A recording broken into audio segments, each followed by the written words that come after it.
Hello students, हमने हमारे previous session में friction in necessary evil and ways to reduce and increase friction, in points की हमने study की थी कि हम फ्रिक्शन को कैसे कम कर सकते हैं, कैसे बढ़ा सकते हैं। फ्रिक्शन हमारे लिए इम्पोर्टेंट है और कुछ ऐसी कंडीशन है जहां फ्रिक्शन के डिसएडवांटेज भी है।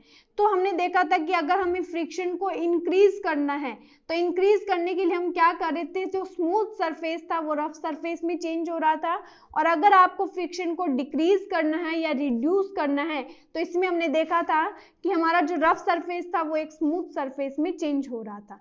क्योंकि स्मूथ सरफेस से इंटरलॉकिंग कम होगी तो फ्रिक्शन जो है वो कम होगा, यानी फ्रिक्शन जो है कम हो जाएगा।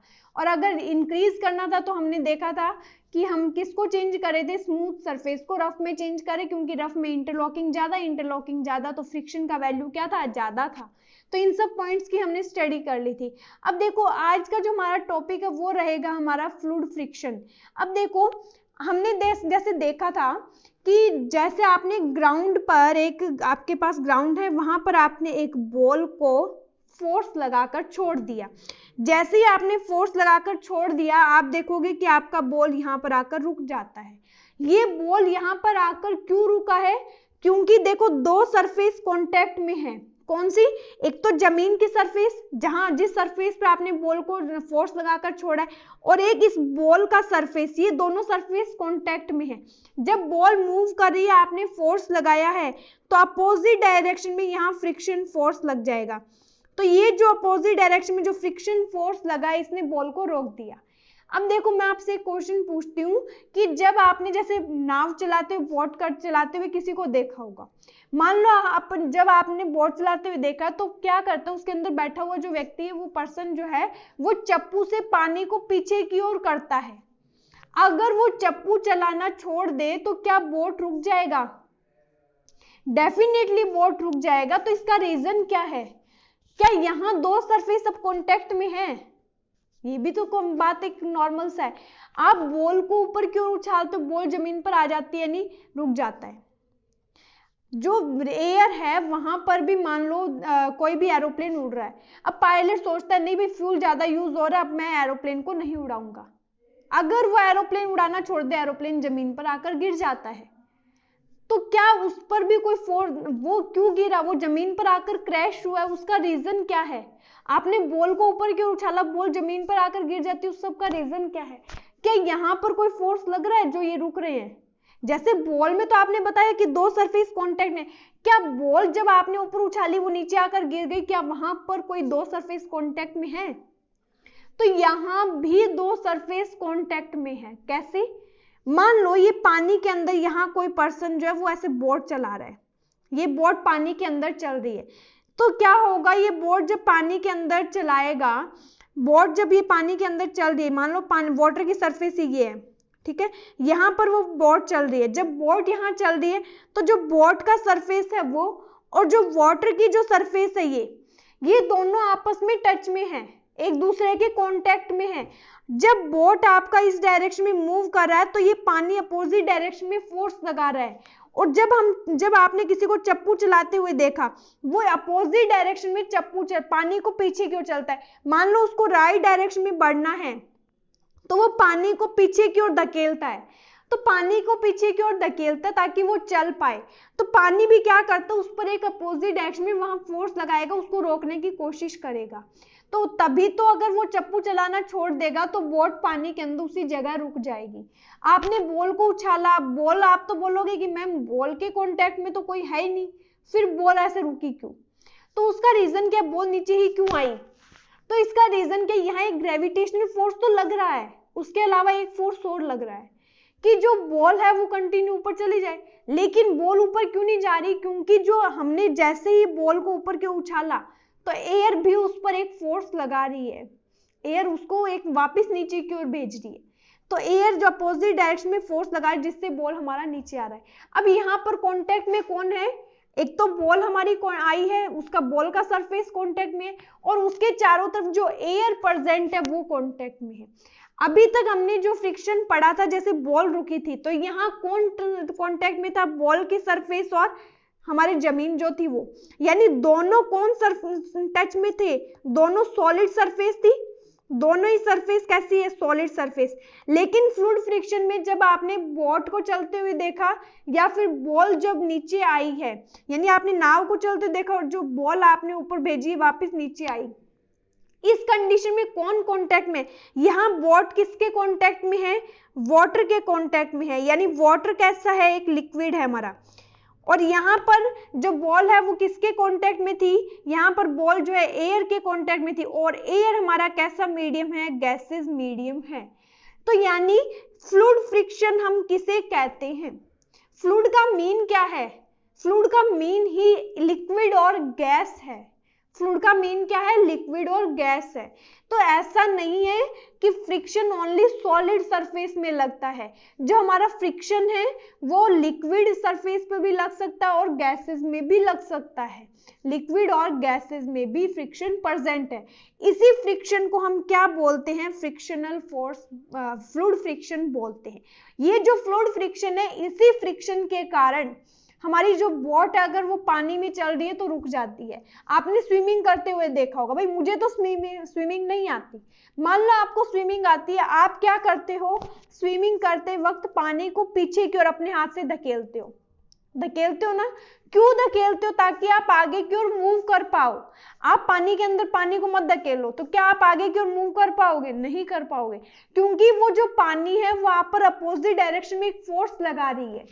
जैसे आप मान लो एक भीड़ वाली जगह है, आपको वहां बहुत जल्दी जल्दी आपको कहीं जाना है, आपको स्कूल जाना है और रास्ते में बहुत ज्यादा भीड़, आप क्या करोगे, भीड़ को अपने ऐसे हटाओगे, भीड़ को हटाते हुए आप आगे बढ़ो, लेकिन वो भीड़ क्या है, आप पर भी एक फोर्स लगाएगी, वो भीड़ आपको जल्दी से स्कूल नहीं पहुंचने देगी।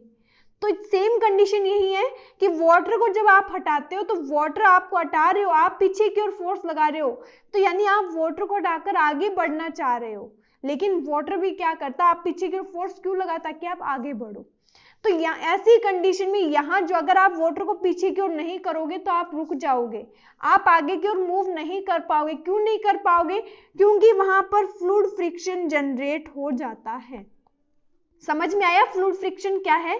तो अब डेफिनेशन देखो क्या आता है, the above three friction occur between, हमने कौन कौन से थ्री फ्रिक्शन पढ़े हैं, static friction, sliding friction and third हमने पढ़ा था रोलिंग फ्रिक्शन।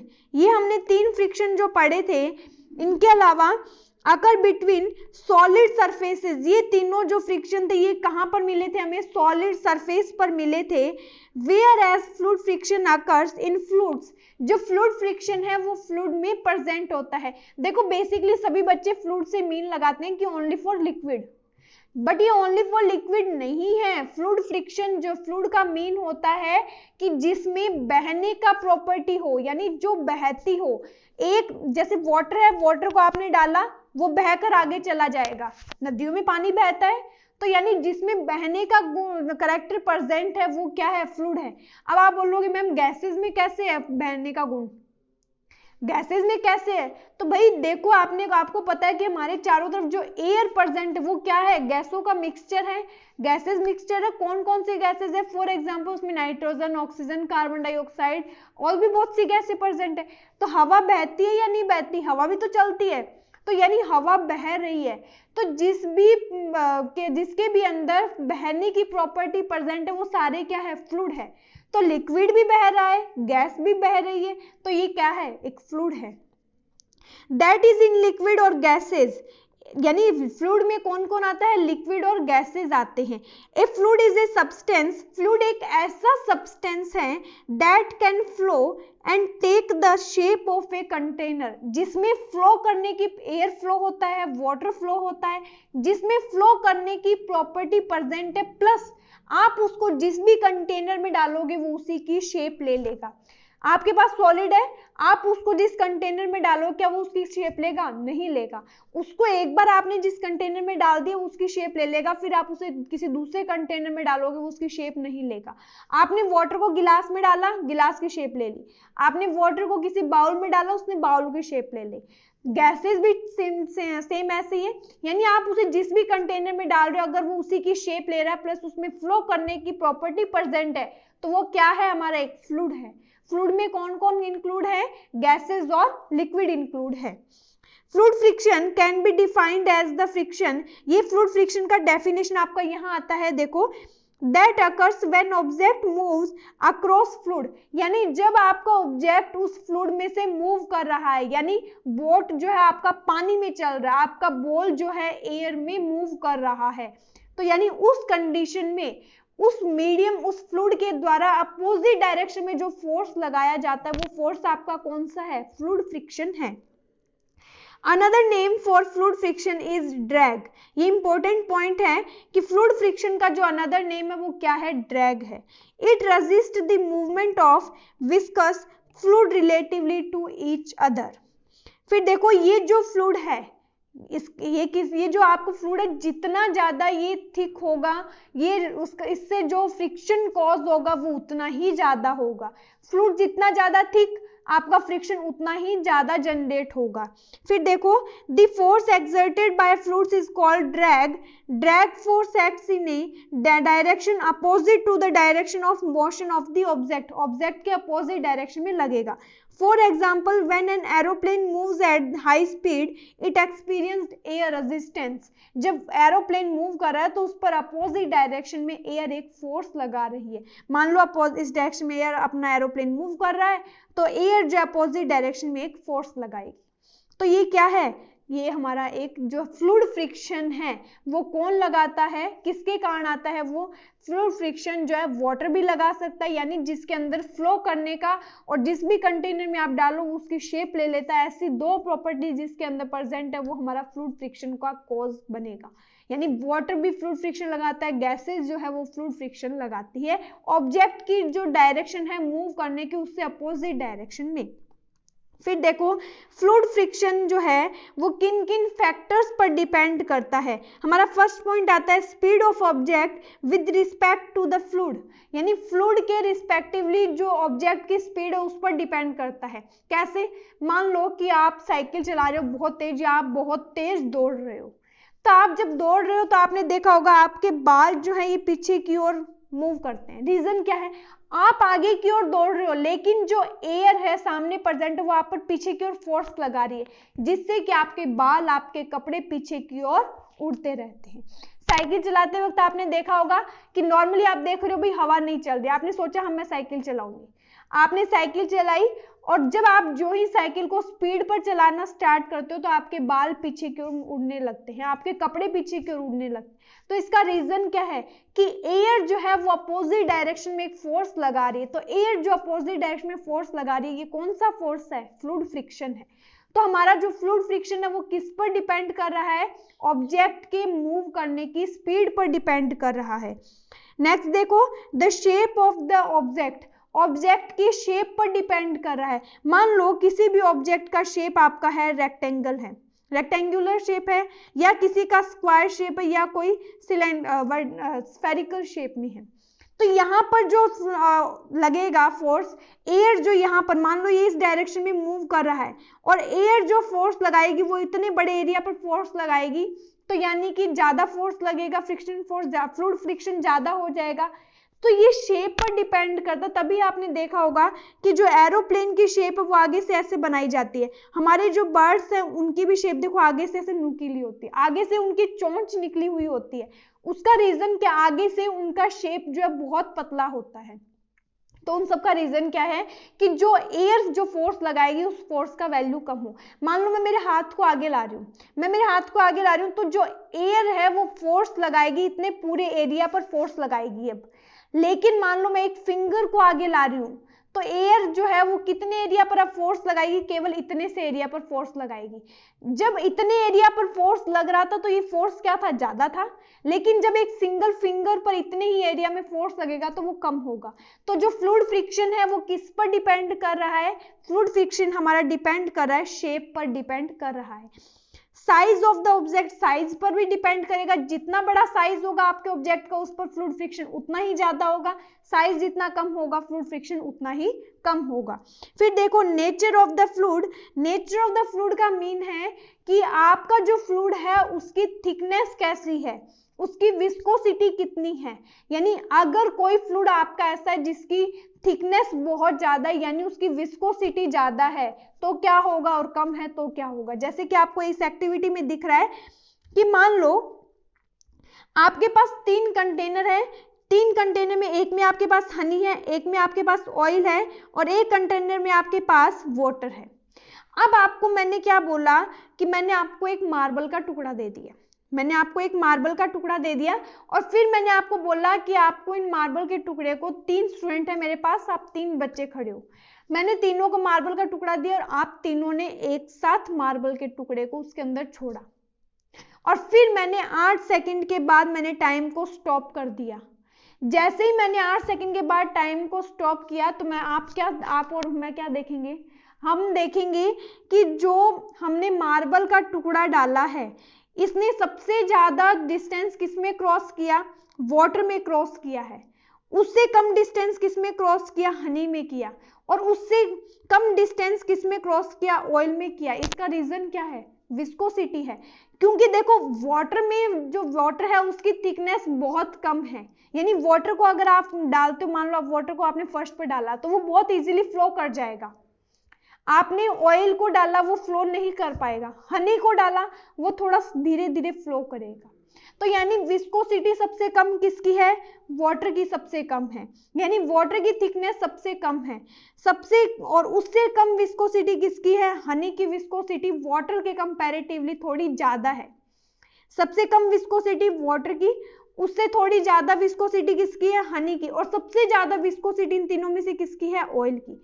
तो जितनी ज्यादा विस्कोसिटी होगी उसमें कोई भी ऑब्जेक्ट जब आप डालोगे तो उसका यानी मूव जो है, विस्कोसिटी बढ़ने पर, अगर विस्कोसिटी बढ़ गई तो उस मीडियम में ऑब्जेक्ट का जो मोशन है वो क्या होगा, कम होगा। तो यहां पर देखो सबसे कम मोशन हुआ है, सबसे कम डिस्टेंस क्रॉस किया है, यहाँ पर डिस्टेंस थोड़ी ज्यादा है क्योंकि यहाँ पर क्या है, अब विस्कोसिटी थोड़ी कम है, और यहाँ पर जो डिस्टेंस है वो सबसे ज्यादा कवर है, यानी वो बॉटम तक ही पहुंच चुका है। यानी रीजन क्या है कि वाटर की विस्कोसिटी सबसे कम है।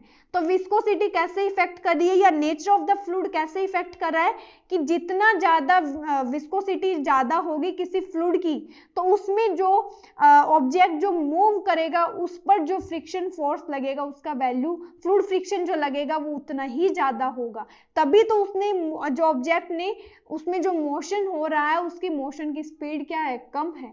अगर विस्कोसिटी ज्यादा है तो जो ऑब्जेक्ट का जो मोशन है वो बहुत धीरे होगा और एक टाइम पीरियड में वो वहीं रुक जाएगा, और विस्कोसिटी जितनी कम है उसमें ऑब्जेक्ट का मोशन जो है वो उतना ही ज्यादा होगा, यानी जो फ्लूइड फ्रिक्शन लगेगा वो उतना ही, यहां पर फ्लूइड फ्रिक्शन सबसे कम लगेगा। ओके यहाँ पर फ्लूइड फ्रिक्शन जो है हमारा ऑयल के अंदर जो फ्लूइड फ्रिक्शन है वो सबसे ज्यादा लगेगा। समझ में आया। अब देखो नेक्स्ट हमारा पॉइंट आता है ways to reduce fluid friction. आप फ्लूइड फ्रिक्शन को कैसे रिड्यूस कर सकते हैं। फर्स्ट पॉइंट देखो हम इसमें क्या पढ़ते हैं कि अगर किसी भी ऑब्जेक्ट की शेप, ये शेप जो यहाँ पर मैंने आपको बताया कि कोई भी हमारा ऑब्जेक्ट है जैसे एरोप्लेन है, इनका शेप ऐसा ही क्यों होता है। जो फिशेज है देखो यहाँ पर स्टार्टिंग में देखो फिश का जो शेप है वो ऐसा ही क्यों होता है, आगे से चोंचदार क्यों होता है, नुकीला क्यों होता है इनका शेप। नुकीला इसलिए होता है क्योंकि ये एरिया को कम कर देता है। अगर एरिया कम है तो एयर से जो अपोजिट डायरेक्शन में जो फोर्स लगेगा वो कम लगेगा। तो यानी स्ट्रीमलाइन बॉडी को बनाकर भी आप जो फ्लूइड फ्रिक्शन है उसको कम कर सकते हैं। देखो हमारा firstly the question arises that why there is a need to reduce fluid friction। हमें फ्लूइड फ्रिक्शन को कम करने की जरूरत क्यों पड़ती है, ताकि हमारा ऑब्जेक्ट जो है उस फ्लूइड में इजीली मूव कर सके, ताकि उसका जो मोशन है उस पर जो अपोजिट डायरेक्शन में फोर्स लग रहा है वो कम से कम फोर्स लगे। तो देखो as when object move through fluids, यानी जब हमारा ऑब्जेक्ट फ्लूइड में मूव कर रहा है they lose some of their energy in overcoming the fluid friction. यानी जब हमारा ऑब्जेक्ट किसी भी फ्लूइड में मूव कर रहा है तो वो अपनी थोड़ी एनर्जी वहां वेस्ट कर देता है, कहाँ, फ्लूइड फ्रिक्शन को कम करने के लिए। फ्लूइड फ्रिक्शन को कम करने के लिए वो अपनी एनर्जी को लॉस कर देता है। विच decreases the efficiency of an object, जिससे कि उस ऑब्जेक्ट की एफिशिएंसी जो है वो डिक्रीज हो जाती है। हमने देखा कि मशीन वगैरह जो है जब इनको चलाते ही हीट हो जाती है, जब हीट हो जाएगी तो कुछ मशीन ऐसी है जो ज्यादा टेम्परेचर को सहन नहीं कर पाते, वो मशीन जो है खराब हो जाती है। ये पढ़ा था हमने डिसएडवांटेज में। तो सेम यही है कि जो ये हमारा जो ऑब्जेक्ट है जो फ्लूइड में मूव कर रहा है वो अपनी एनर्जी को लॉस कर देगा फ्लूइड फ्रिक्शन को कम करने के लिए। Which decreases the efficiency of an object to overcome this there is need to reduce fluid friction. इसलिए फ्लूइड फ्रिक्शन को वो कम करने के लिए अपनी कुछ एनर्जी को लॉस कर देगा। एनर्जी लॉस होगी तो उस ऑब्जेक्ट की एफिशिएंसी भी क्या होगी, अपने आप कम हो जाएगी। फिर देखो, fluid friction can be reduced by moulding the shape of an object, यानी आप उस ऑब्जेक्ट की शेप को चेंज करके भी फ्लूइड फ्रिक्शन को कम कर सकते हो। शेप कैसा होना चाहिए उस ऑब्जेक्ट का, अगर स्ट्रीमलाइंड बॉडी है तो उस पर जो फ्रिक्शन लगेगा, फ्लूइड फ्रिक्शन जो लगेगा वो क्या होगा, कम होगा, क्योंकि स्ट्रीमलाइंड बॉडी में आगे का हिस्सा क्या नुकीला है, आगे का हिस्सा चोंचदार है, तो क्या होगा, सरफ एरिया कम हो गया। कम एरिया पर अब फोर्स लगेगा तो फ्लूइड फ्रिक्शन जो है उसका वैल्यू क्या होगा, कम होगा। एयर कम एरिया पर फोर्स लगा रही है, कम एरिया पर फोर्स लगा, तो यानी जो अपोजिट डायरेक्शन में फोर्स लग रहा है वो क्या होगा, कम होगा। एक तो मेरे पूरे हाथ पे फोर्स लग रहा है, एक मेरी सिंगल फिंगर पर फोर्स लग रहा है, तो फोर्स कहाँ ज्यादा लग रहा है, पूरे हाथ पर फोर्स ज्यादा लग रहा है, क्योंकि इतने एरिया पर एयर फोर्स लगा रही है। सिंगल फिंगर में सिर्फ इतने से एरिया पर फोर्स लग रहा है। तो देखो, the streamline shape is best suited for objects that move in air और वाटर। एयर और वाटर में जो ऑब्जेक्ट मूव कर रहे हैं उनके लिए स्ट्रीमलाइन जो बॉडी है सबसे अच्छा है। The streamline shape is like a thin wages that cut the air और वाटर एंड मूव फॉरवर्ड, और इजीली फिर वो फॉरवर्ड डायरेक्शन में मूव कर सकता है।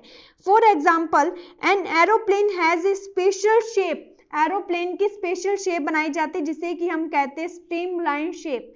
और ये जो स्ट्रीमलाइन शेप है ये क्या करती है, to reduce friction offered by air. Air जो फ्रिक्शन लगा रही है, एरोप्लेन का शेप ऐसा है आगे से, तो यहाँ पर एयर जो फोर्स लगा रही है वो क्या होगा, कम होगा, क्योंकि सरफेस एरिया सिर्फ इतना है, अभी सिर्फ इतने एरिया पर आपका फ्लूइड फ्रिक्शन लग रहा है, यानी एयर जो है सिर्फ इतने एरिया पर फोर्स लगा रही है, तो फोर्स ये जो लगेगा एयर से वो बहुत कम लगेगा। तो similarly birds and fishes have this special shape.